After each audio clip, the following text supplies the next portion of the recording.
Right breaking news చూస్తున్నాం. Telangana assembly సమావేశాల్లో హరితహారం కార్యక్రమంపై ఆసక్తికర చర్చ చోటు చేసుకుంది.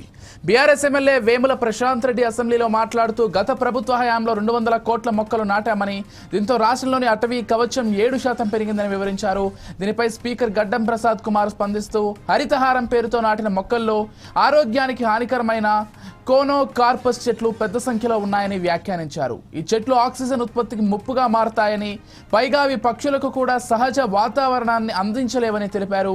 బీఆర్ఎస్ ఎమ్మెల్యే ఈ చెట్లు కొద్ది మాత్రమే నాటించినట్లు సమర్థించగా, స్పీకర్ పెద్ద ఎత్తున నాటినట్లు స్పష్టం చేశారు.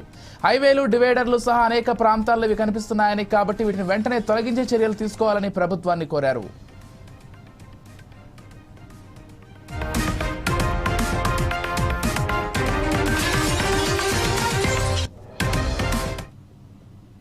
సంవత్సరాల నుంచి 200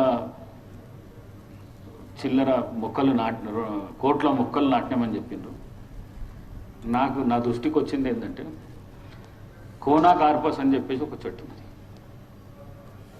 అది దానికి నీళ్ళు అవసరం లేదు, ఏడ పెడితే ఆడ పెరుగుతుంది. అది ఆక్సిజన్ తీసుకుంటుంది, కార్బన్ డైఆక్సైడ్ వదులుతుంది. పిట్ట కూడా దాని మీద కూసోదు. అట్లాంటి చెట్లు మీరు తెలంగాణ రాష్ట్రం మొత్తం పెట్టింది. ఒకటి 1 మినిట్ నేను ప్రభుత్వానికి కూడా సూచన ఏం చేస్తున్నంటే, ఈ కోనోకార్పస్ చెట్లు ఎక్కడైతున్నాయో వాటిని అన్నిటినీ తీసేయవలసిందిగా ప్రభుత్వానికి నేను ఈ హరితహారము 10 సంవత్సరాల నుంచి